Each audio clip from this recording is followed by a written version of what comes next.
The hospital was always full of life. Machines beeped steadily, tracking heartbeats and breath, while nurses moved quickly down the hallways, their shoes tapping softly against the clean floor.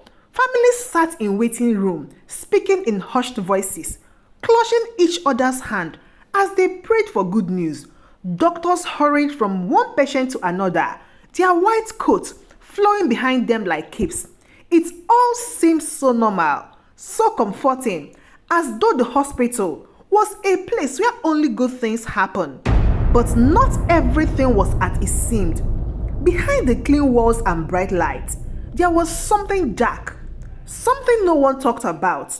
In the quietest corners of the hospital, far from the bustling emergency room and cheerful volunteers, something sinister was happening. The very place people come to for healing and safety was hiding secrets that no one could imagine. Dr. Damian Cole was the reason for those secrets. He wasn't just any doctor. He was the best, the one people trusted with their lives, the one who could save anyone.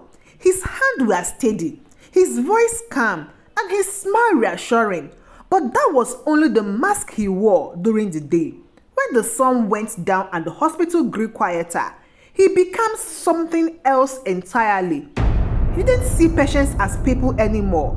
To him, they were bodies, helpless, silent, and ready to be used. The unconscious patients, those who couldn't open their eyes or cry out for help, were his favorite. They were easy. They didn't know what was happening to them. And even if they did, they couldn't fight back. Dr. Cole had turned the hospital into his own kingdom, where he made the rules and no one dared to question him. Everything looked so normal on the outside. Nurses carried trays of medicine to patients. Visitors brought flowers and balloons, and doctors talked about test results and treatment. But underneath it all, there was a shadow, a creeping darkness that only grew stronger. Dr. Cole used the hospital trust to hide his wicked deeds. People saw him as a hero, someone who worked tirelessly to save lives. They didn't see the truth. They didn't know that behind his calm eyes and kind smile was a man who had lost his soul. Unconscious patients came into the hospital every day. Some were there after accidents, some after surgery, and some just for routine checkup. But for Dr. Cole, they were opportunities. No one suspected what he was doing. Families trusted him completely, believing their loved ones were safe in his hand. But while they sat in waiting room or went home to rest, Dr. Cole was making deals. He was deciding which patients would be next, which body he would sell, and which secret door he would lead a client through. The hospital was alive with light and sound, but its heart was dark, poisoned by the man who had once been its brightest star. Dr. Cole had once been a name that commanded respect and admiration. People spoke of him with awe, describing how he could perform surgeries no one else dared to try. He was the man who stayed late after shift, who visited patients long after they've been discharged, just to check on them. But something had changed over the years. The man who had once seen medicine as a sacred calling now saw it as a business where lives had a price and care was just another commodity to trade. It all started very subtly. The first incident was a patient named Mr. Franklin, a wealthy real estate tycoon who had suffered a minor heart attack. Dr. Cole had stood at his bedside, speaking softly to his wife, who was clutching her pearls in fear. "Hey, Mrs. Franklin, your husband's condition is manageable, but we will need to run some additional tests just to be safe. It's better to catch any complication early." Mrs. Franklin, with tears in her eyes, nodded eagerly. She would have done anything to keep her husband alive. She didn't know that the tests Dr. Cole was ordering were unnecessary. Each scan and procedure added thousands of dollars to the bill, all funneled into the hospital's account and into Dr. Cole's personal bonus. The staff noticed but didn't say anything. A young nurse named Rebecca once pulled Dr. Cole aside after seeing the file. Doctor, Mr. Franklin's scan doesn't show anything unusual. Why are we doing more tests? Dr. Cole's expression hardened. His voice, which had been kind in the patient's room, was cold and sharp. Because I said so. You are here to follow orders, not to question them. Rebecca had shrunk back, her cheeks burning with embarrassment. From that day on, she kept her mouth shut, like the rest of the staff. It wasn't just the wealthy who became Dr. Cole's victims. The unconscious, the helpless, and the forgotten were his easiest prey. They were the people who had no voice, no advocate, no one watching over them. They came into the hospital seeking care, but they left as pawn in Dr. Cole's twisted game.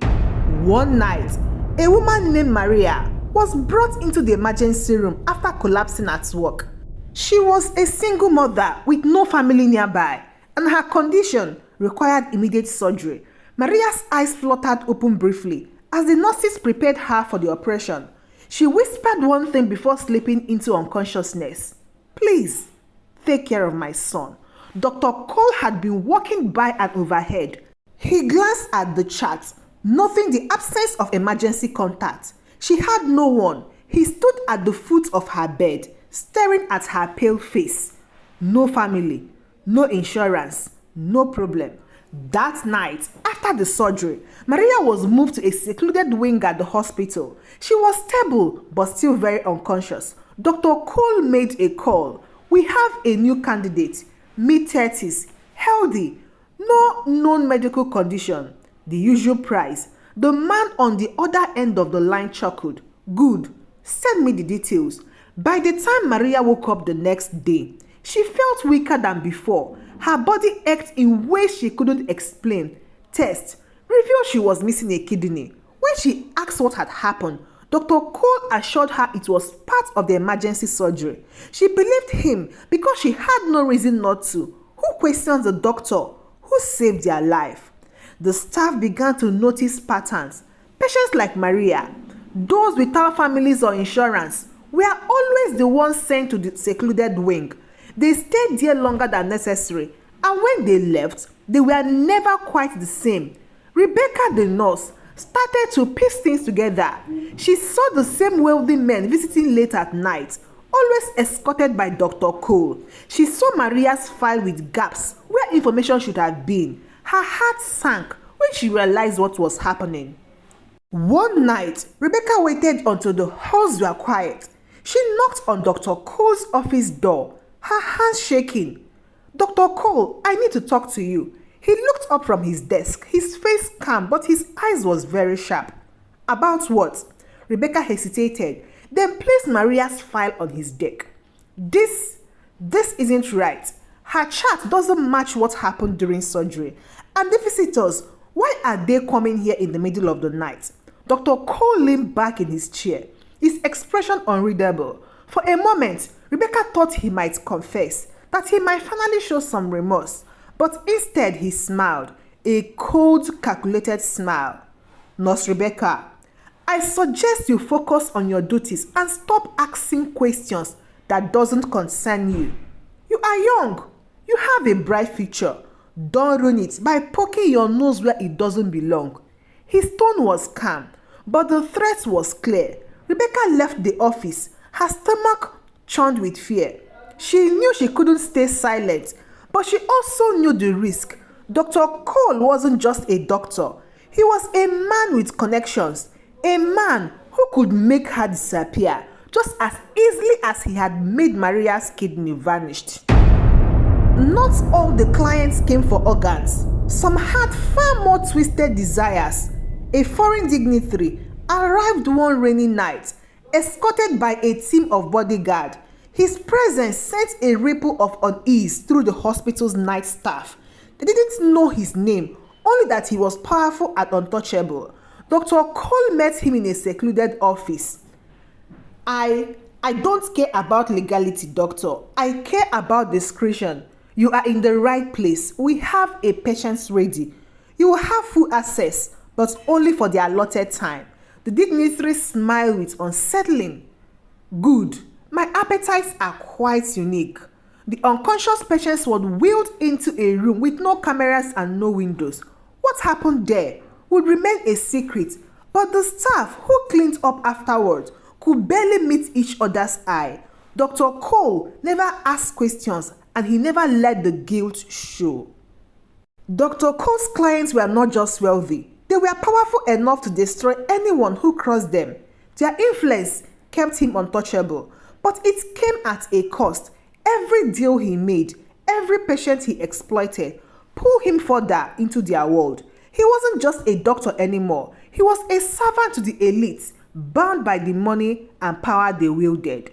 One day, Dr. Cole received a frantic call from one of his clients, Senator David. The senator was a frequent visitor to the hospital, known for his shady deals with Dr. Cole. This time, his voice was shaking.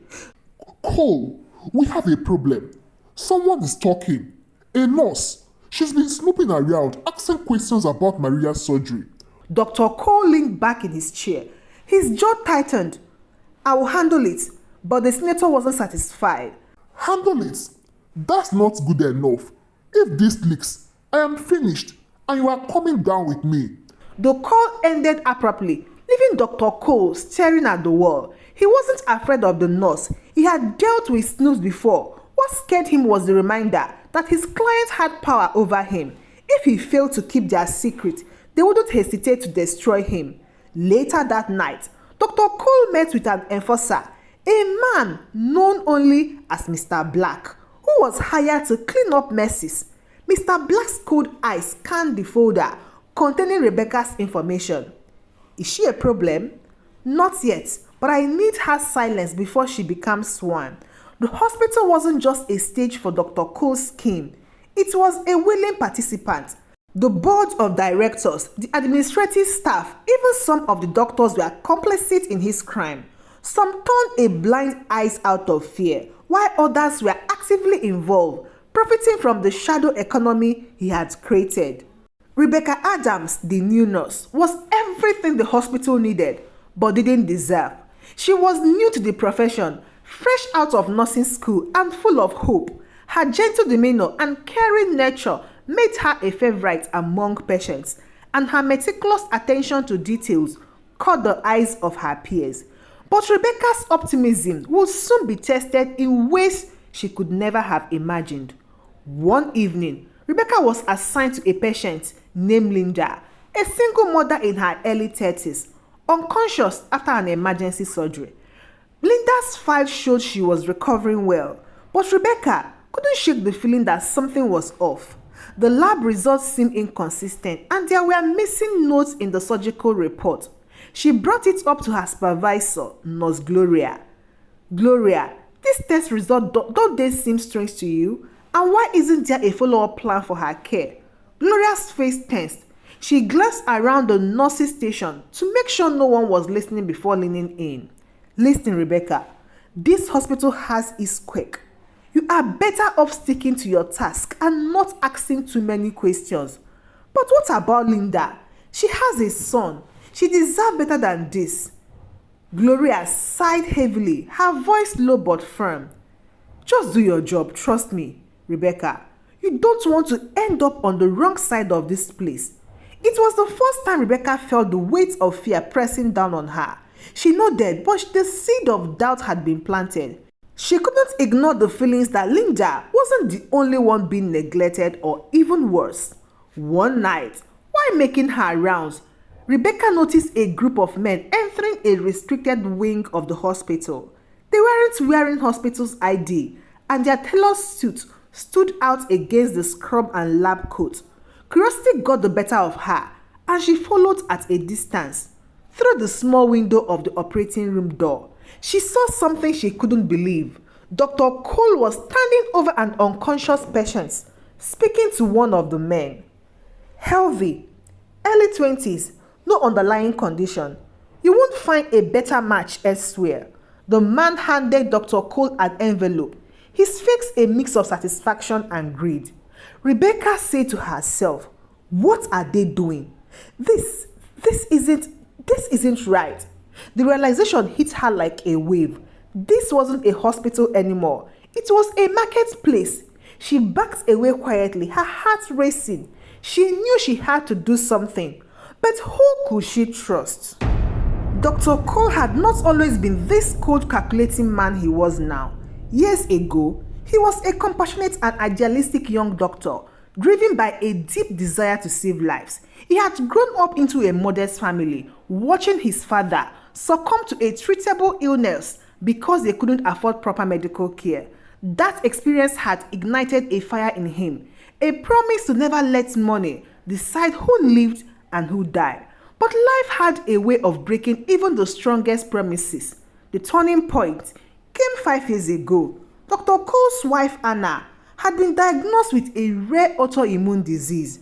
The treatment she needed was experimental and expensive, beyond even what his prestigious position could afford. He had pleaded with the hospital administration to help him, but they refused. Dr. Cole, standing in the bedroom, his voice trembling with anger. "You are telling me there is nothing you can do? You have millions in reserve for emergency. My wife's need treatment. Mr. Grayson, the hospital director, we can't allocate resources based on personal relationship, Dr. Cole. If we help you, what's to stop everyone else from asking the same favor?" Anna had died 3 months later. Dr. Cole had held her hand on her breathing load, his world collapsing around him. He had saved countless lives but couldn't save the one that mattered most. From that moment on, something inside him broke. He began to see the world not as a place of hope, but as a battlefield where only the strongest and richest survive. Mr. Black, the man Dr. Cole had hired to eliminate Rebecca, flipped through the files, his eyes sharp, scanning the details. Something didn't sit right. He had dealt with whistleblowers before, but Rebecca's profile didn't match the usual pattern of greed or revenge. She seemed genuine, almost naive, a stark contrast to the cold, manipulative client he had usually worked for. He decided to do something he never did before: investigate. Rebecca was staying in a cheap motel, moving every few days to stay ahead of the men she felt were after her. She didn't know Mr. Black had been watching her, studying her movements. One night, as she worked on organizing her evidence, she heard a knock at the door. Her heart froze. She grabbed her phone, ready to call the police. But when she looked through the peephole, she saw a tall man in a black coat standing calmly. She opened the door cautiously. "Who are you? What do you want?" Mr. Black stepped inside, his movement deliberate but non-threatening. He closed the door behind him and set a thick envelope on the table. "My name is Mr. Black. Dr. Cole hired me to make you disappear, but I think you and I have a bigger problem to deal with." Rebecca's eyes widened as he opened the envelope, revealing surveillance, photos, transaction record, and a detailed list of Dr. Cole's clients. It was evidence far beyond what Rebecca had been able to gather on her own. "Why would you help me? You work for him." Mr. Black leaned against the wall, his face unreadable. "I work for money, but I don't work for liars. Cole told me you were dangerous. What I've found tells me the opposite. He's the one who is dangerous." Rebecca stared at him, unsure whether to trust him. "You don't have to like me, but if you want to take him down, you will need me." With Mr. Black's resources and Rebecca's evidence, they devised a plan to expose Dr. Cole in a way he couldn't escape. They needed public settings, somewhere Dr. Cole's clients and supporters would be present. People who would turn on him the moment his actions became public knowledge. The hospital was hosting its annual charity gala, an event filled with wealthy donors, board members, and reporters. Dr. Cole will be there, basking in the spotlight as the face of the hospital. It was the perfect opportunity. Rebecca, disguised as one of the wait staff, moved through the crowd unnoticed. Mr. Black, posing as event security, stayed in the shadows, monitoring every movement. The plan was simple. During Dr. Cole's keynote speech, they would release the evidence to the reporters in attendance, but they needed one final touch: an undeniable witness. Rebecca had managed to find Maria, the patient whose kidney had been stolen years ago. Maria was reluctant at first, terrified of the consequences, but Rebecca's persistence convinced her to tell her story. Maria stood at the back of the room waiting for her cue. As Dr. Cole took the stage, the room filled with applause. He smiled warmly, delivering a speech about the importance of compassion in medicine. But before he could finish, Rebecca's voice cut through the room. Dr. Cole, you talk about compassion, but how much did you charge for Maria's kidney? Dr. Cole's smile faltered, but he quickly composed himself. I'm sorry, who are you? This is a professional event. Before he could finish, Mr. Black appeared, stepping onto the stage. He handed a folder to one of the reporters in the front row. You might want to look at this. It's everything you need to know about Dr. Cole's side business. Reporters began flipping through the document, their faces turning pale as they read about the organ trafficking, the rituals, and the high-profile client. Maria stepped forward, her voice shaking but resolute. He stole my kidney. I trusted him and he used me like I was nothing. The room erupted into chaos. Dr. Cole tried to leave, but security blocked his path. Police officers tipped off by Rebecca entered the room moments later and placed him under arrest. The hospital board was dismantled and several members were arrested for their complicity. Rebecca became a national hero, her bravery inspiring stricter regulations in healthcare system across the country. Months later, Rebecca sat in a small cafe sipping coffee and reading a newspaper headline about the trial of Dr. Cole. Across from her, Mr. Black stirred his tea. His usual stoic expression softened slightly. You know, you didn't have to help me. Why did you? Mr. Black shrugged. Maybe I was tired of cleaning up messes for men like Cole. Or maybe I just wanted to see what it felt like to do the right thing for once. Rebecca laughed softly, shaking her head. Well, whatever the reason, thank you. Mr. Black stood up, pulling on his clothes. Just don't make a habit of needing saving. Nurse Rebecca. As he walked away, Rebecca watched him disappear into the crowd, knowing she would likely never see him again. But for the first time in months, she felt safe. Rebecca, now a whistleblower and advocate, gave a heartfelt interview to warn families about the dangers lurking in places they least expect. I became a nurse to help people, but I saw things no one should ever see. The truth is, you can't blindly trust anyone, not even the people in white coats. If you have a loved one in the hospital, stay with them, watch over them, because sometimes the ones meant to protect you are the ones who will hurt you the most. Her words resonated deeply, and new policies were implemented in hospitals nationwide. But the scars of what she had seen and endured remained with her forever. Months later, Rebecca received an unmarked envelope. Inside was a single piece of paper with one word scrawled in red ink. Soon. She knew the fight wasn't over. Dr. Cole's shadow still loomed, and the network he had served was still out there. As she locked her door and glanced over her shoulder, she whispered to herself, I'll be ready. Thank you so much for watching. And please, don't forget to share this story with your family and your friends who might love to see them. Till I see you again in my next story. Goodbye.